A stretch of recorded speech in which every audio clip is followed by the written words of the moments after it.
Интересно. И давайте посмотрим сначала на наши вводные данные. Вот у нас есть некоторая таблица. Таблица у нас достаточно большая. Мы можем ее вот так вот долго крутить, крутить, крутить. У нас большая таблица. Что в нее у нас заложено? Это динамика курсов валют по соотношению с рублем. Здесь есть три валюты. Для каждой валюты есть дата. И в эту дату соотношение с рублем, соответственно, идет. Везде есть какие-то данные. Пустых ячеек здесь нету, насколько я помню. Не должно быть, по крайней мере. И что мы с этим можем делать для того, чтобы данные каким-то образом визуализировать? Ну, во-первых, мы с вами можем строить на основании этого всего диаграммы.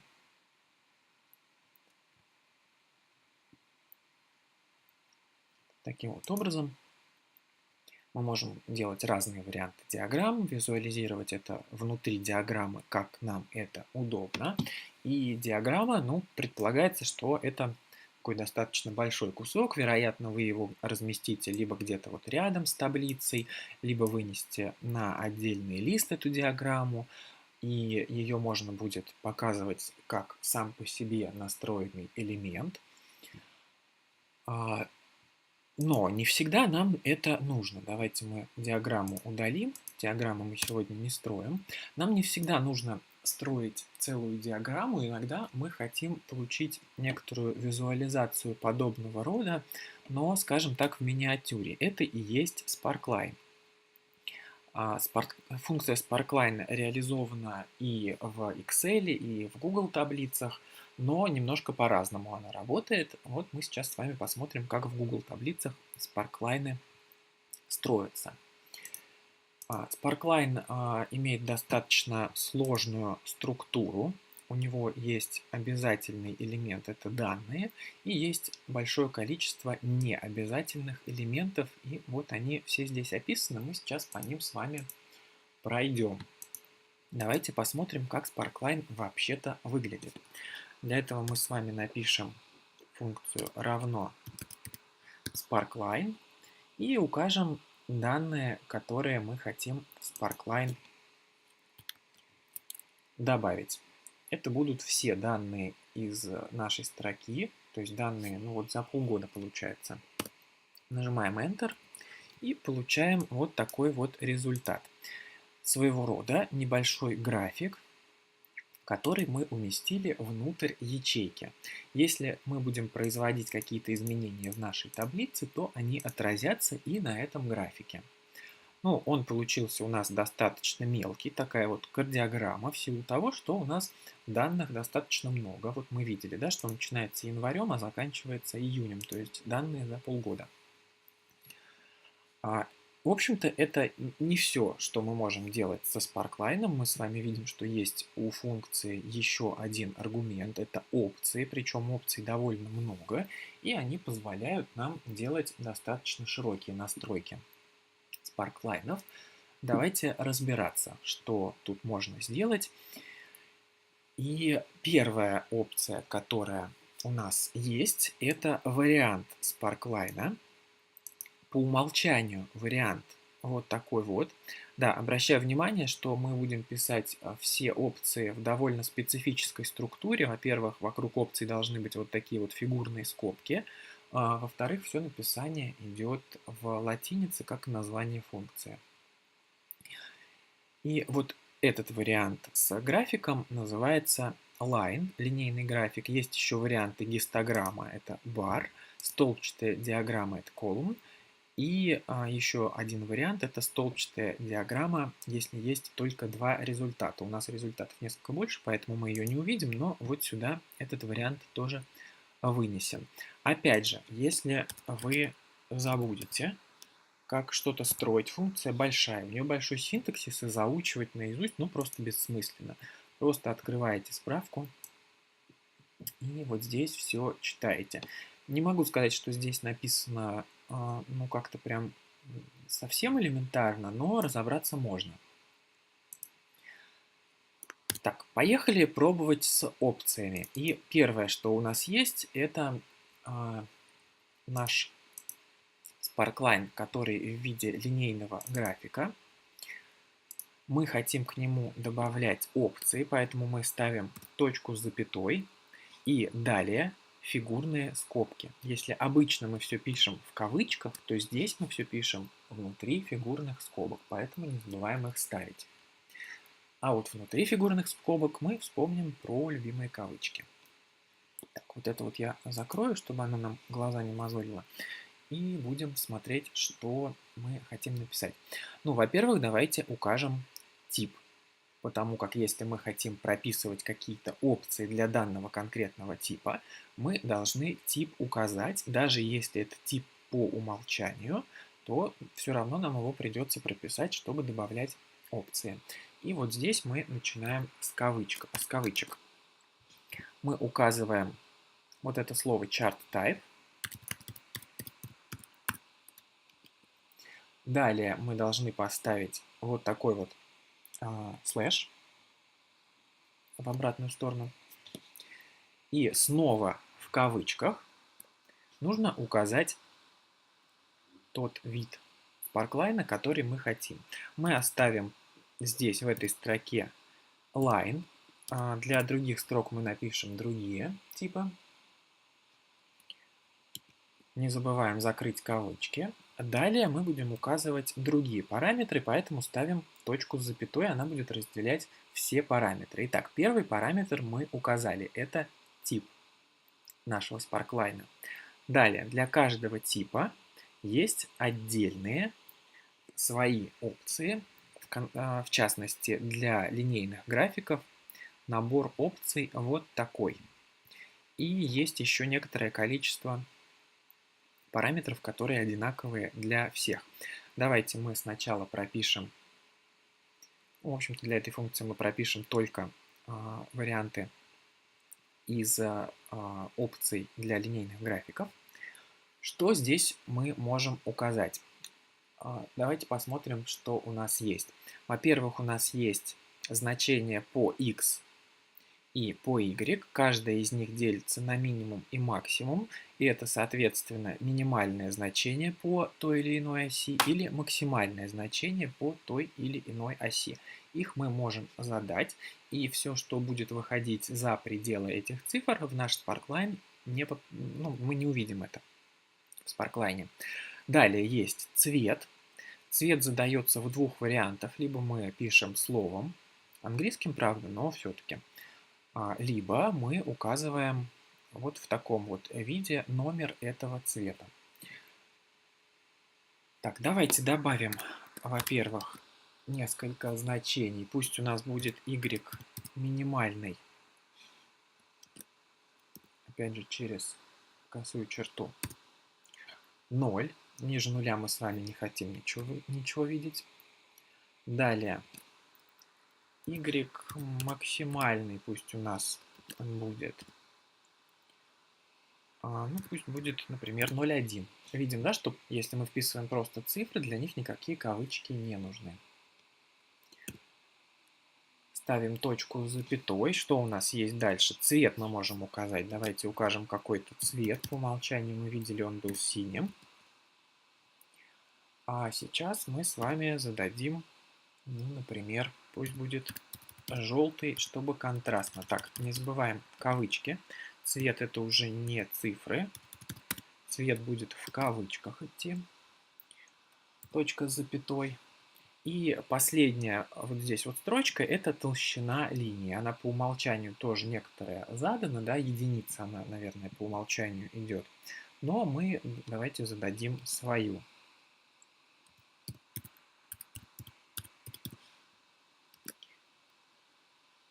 Видим, да, что здесь синтаксис совсем своеобразный. Ну, пусть у нас будет двойка, чтобы было потолще. Ну, в общем-то, все. Мы все опции, какие есть, добавили. Добавили значение минимальное и максимальное по y, цвет и толщину линии. Нажимаем Enter и видим, что результат у нас поменялся. У нас поменялся цвет, у нас поменялась толщина линии. И давайте теперь я сделаю отмену, чтобы мы могли посмотреть в сравнении. Вот что у нас было. И вот что у нас стало. Давайте желтый цвет поменяем на какой-нибудь другой, не очень хорошо видим. На фиолетовой ячейке, вот так. Ну, то есть помимо цвета у нас с вами и толщины линии у нас с вами поменялось расположение. Мы задали ограничения по Y и уже теперь видим параметры непосредственно внутри этих ограничений. Далее давайте напишем Sparkline для вот этой вот строки. Пока просто протянем, они будут здесь одинаковые, и мы внесем соответствующие правки. Данные у нас будут подставляться, соответственно, из второй строки, то есть из евро, но опции мы с вами стираем. Опции у нас будут другими. И давайте здесь мы с вами построим гистограмму. Это второй тип, пишется он var. Посмотрим, в чем отличие. Опять нам нужно указать chart type.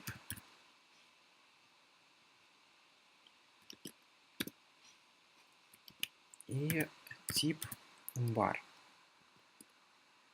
Точка запятой, ну и сразу некоторое количество опций. Мы видим, что здесь опций у нас поменьше. Здесь у нас всего лишь опции это максимальное значение по горизонтальной оси и два цвета.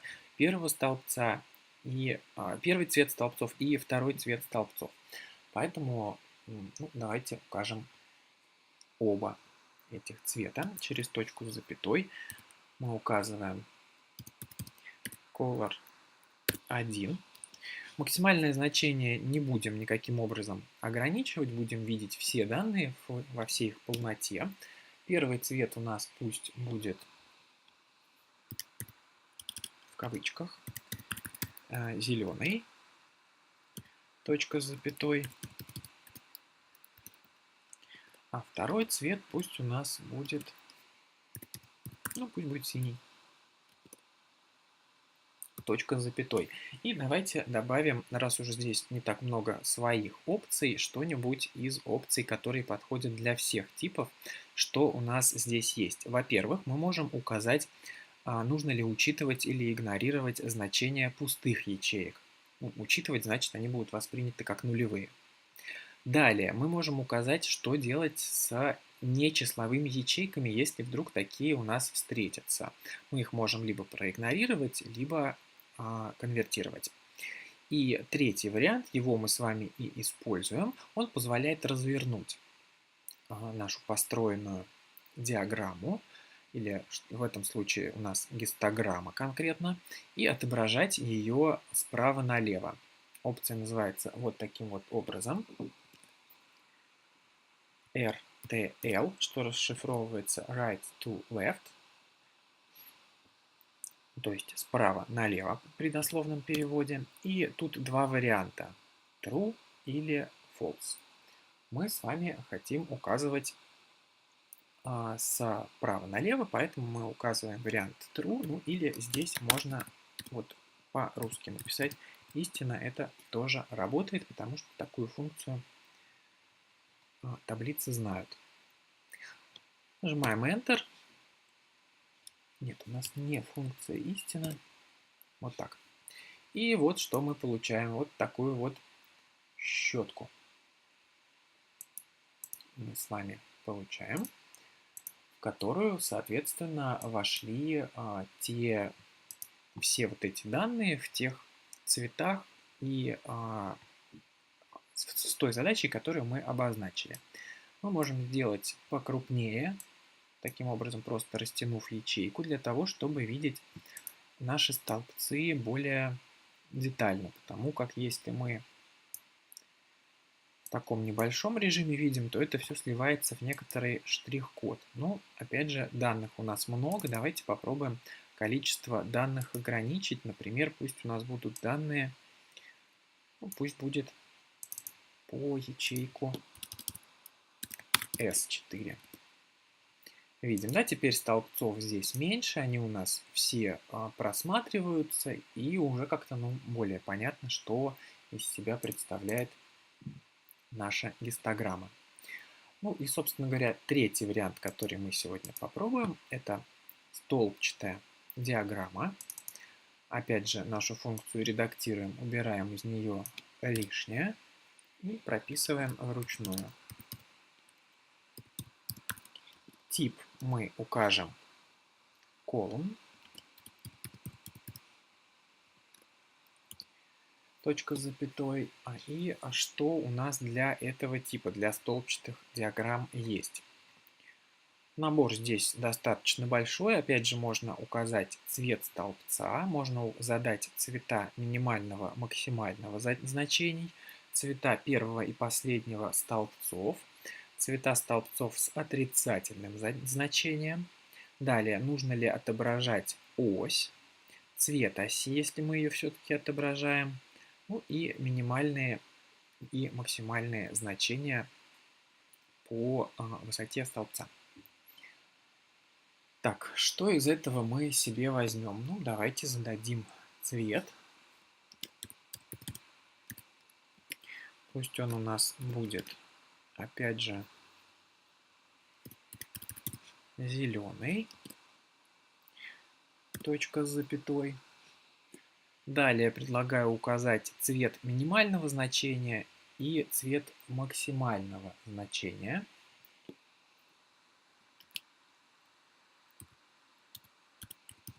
Минимальное значение у нас пусть будет желтый, а максимальное значение